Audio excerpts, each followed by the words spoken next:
Welcome to the deep dive.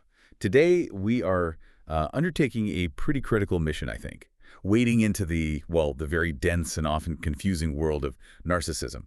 It's a word everyone throws around, right? Mhm. But it's a diagnosis, it's a personality trait, and increasingly, it seems like a whole cultural thing. We need to figure out, what are we really dealing with here? So our goal today is to kind of distill the clinical reality from this cultural epidemic and, really importantly, equip you, our listener, with some proven strategies for recognizing it and, well, defending yourself against manipulation. Yeah, and I think we have to start with just the sheer scale of it. Because when we talk about narcissistic personality disorder, NPD, that's the clinical diagnosis, it affects maybe 1 to 2% of the global population. Now, that sounds small. But globally, that's a huge number. It really is. You zoom out, that's 70 to maybe 140 million people worldwide meeting the full clinical criteria. Wow. Okay, so definitely not insignificant, even if it's a small percentage. Not at all. Yeah. And then the scope just blows up when we talk about narcissistic behavior. Our sources suggest those tendencies, the key traits we'll get into, are shown by closer to like 10% in Western culture. 10%. Maybe even spiking higher, potentially 15, even 20%. And that's the big difference, right? It's diagnosing an illness versus recognizing this sweeping cultural shift, a kind of narcissistic culture that actually rewards certain behaviors. Okay, so if this behavior is becoming more, well, normal, what's driving it? What's the core thing behind it?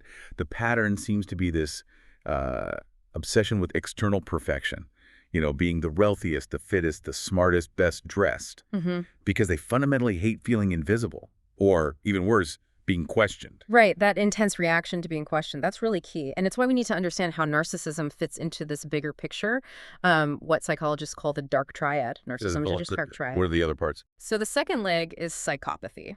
This is marked by a real core lack of fear, stress, anxiety, or empathy. It's like their emotional systems are muted. Yeah, muted.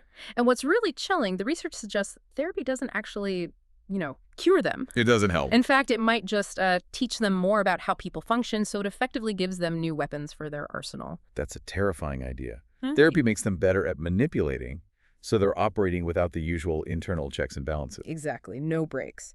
And then the final leg is Machiavellianism.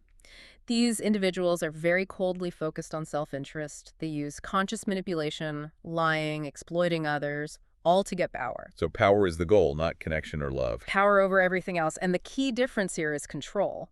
Unlike, say, an impulsive psychopath, the Machiavellian person is always in full calculated control of what they're doing. Got it. So coming back to just pure NPD, the clinical side, what specific behaviors push it beyond just, healthy confidence? What defines that pathological ego? Well, it's the entitlement, really. They genuinely hold these unrealistic views of themselves. And they feel that everyday rules, simple things like speed limits, paying tickets, taking responsibility for a mistake. The stuff everyone else deals with. Yeah, that stuff just doesn't apply to them because they see themselves as uniquely special. And if they're the most special person in the room, then every conversation has to reflect that, right? Right. I mean, can they even have a conversation that isn't somehow steered back to them? Pretty much no. They have to insert their own experience into every story, every topic. The conversation just becomes a way for them to reinforce their own status. And, if that status gets threatened, Then watch out. instant counter reaction. They deflect all criticism, all negative feedback. Often it's this instant counteroffensive or even just outright aggression if you question them. And this need for external validation, for acknowledgement, it needs constant refilling, like a bottomless pit that needs topping up every single day. Okay, that need for constant external validation that connects perfectly to the cultural shift you mentioned. If they always need more, where does a narcissistic culture point them? It points them straight towards the loudest, shiniest megaphone available. And the data backs this up. Narcissistic behavior among, say, college students has been climbing rapidly since the 1980s. It's actually rising just as fast as obesity rates. It's like an epidemic of the ego driven by a few big societal shifts. Right, and when we look at causes, the sources consistently mention, well, obviously social media, but also the self-esteem movement in schools and certain permissive parenting styles. Let's unpack that self-esteem idea first, because that really flips things on its head. Yeah, this is what some call the self-esteem paradox. For decades, the message was, high self-esteem is crucial for success. Feel good first, then you'll achieve things. That's what we were all told. But the research, interestingly, strongly suggests it's the other way around. Better performance actually leads to better, more sustainable self-esteem. Huh. So confidence comes from competence, not the other way around. Precisely. And we've seen this disconnect cause problems. One study mentioned in the material looked at students getting these weekly confidence-boosting messages. Basically, constant verbal praise like love bombing. Yeah. Their actual performance got significantly worse over time. Their scores dropped quite dramatically. Why? Why is just boosting confidence so dangerous? Well, because telling people who already think highly of themselves to just double down on self-esteem, it risks pushing them towards this really unsympathetic egotism. If they already believe they're superior and you tell them to prioritize themselves even more, they don't develop the necessary respect or empathy for others. They're missing that piece. And this cultural push links right back to parenting, doesn't it? Yeah. The material points out that kids from affluent families, especially if they're systematically pampered, seem to be at higher risk. It's like a toxic mix of two things. It is. It's this combination of systematic overvaluation, constantly telling kids they're special, unique, perfect, combined with a real neglect of necessary, valuable, sometimes painful feedback. So the kid never really learns how to take criticism or bounce back from failure. Exactly. And this mix produces what the source calls an excessive sense of entitlement. So instead of raising resilient high achievers, parents can accidentally create.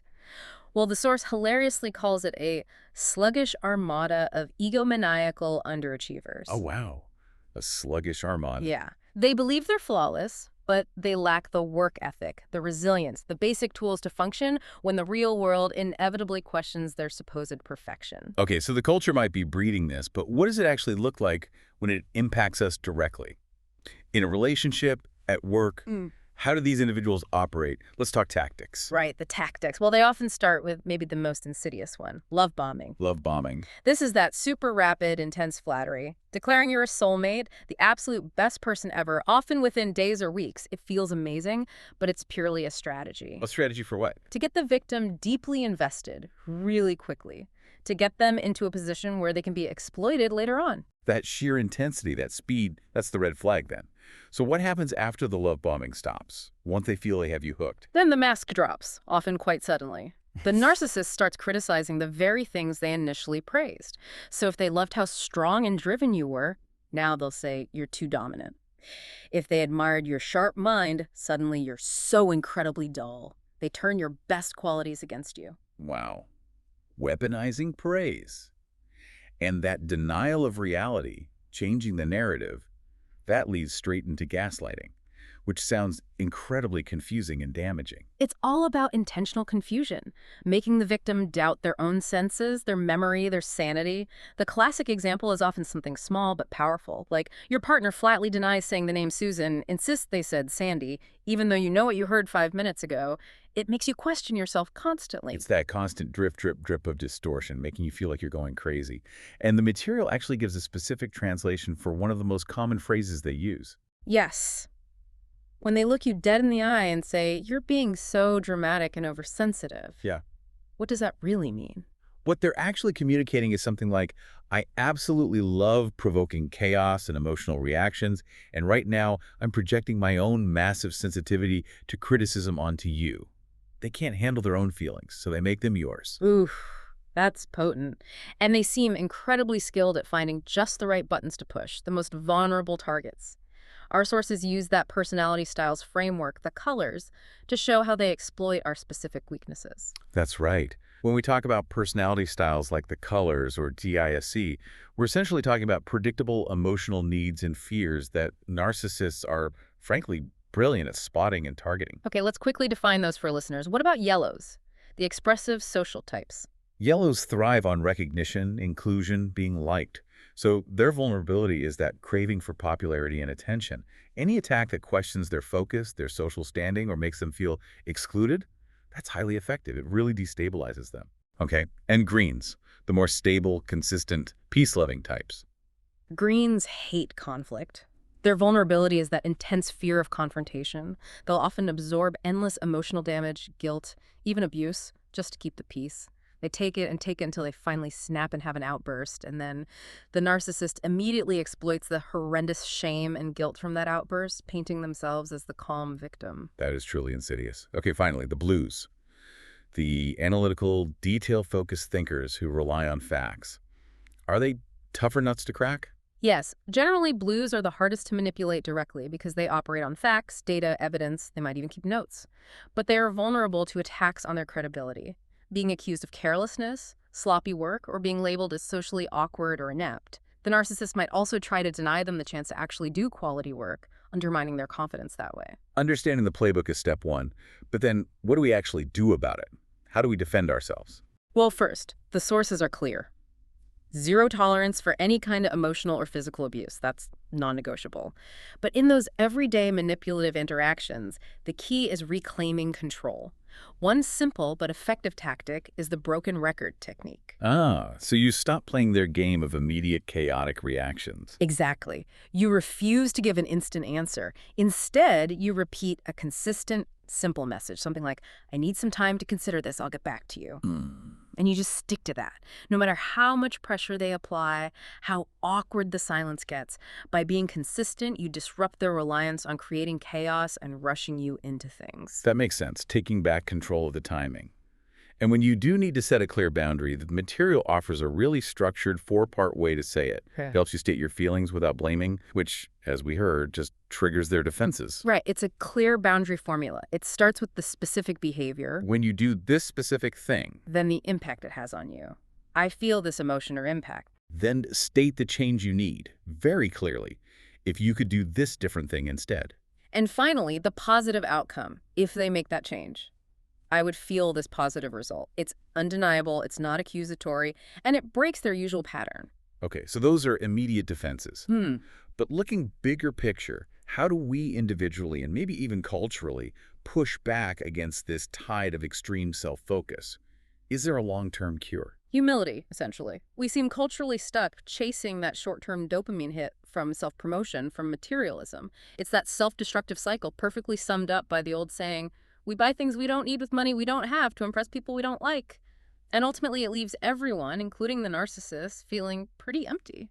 So we need to swap that fleeting dopamine rush for something more restorative. We need oxytocin. That's the neurochemical linked to genuine love, trust, connection. And oxytocin release is triggered by much simpler things. Physical touch like a hug, or genuinely helping someone else with no expectation of getting something back. It shifts the focus away from that destructive short-term validation loop towards real long-term contentment and connection. And that's the ultimate defense, really. Wow, okay, so what I'm taking away today is that narcissism is definitely a spectrum, from that maybe 1% clinically diagnosed right up to maybe 20%, showing those behavioral patterns in our culture.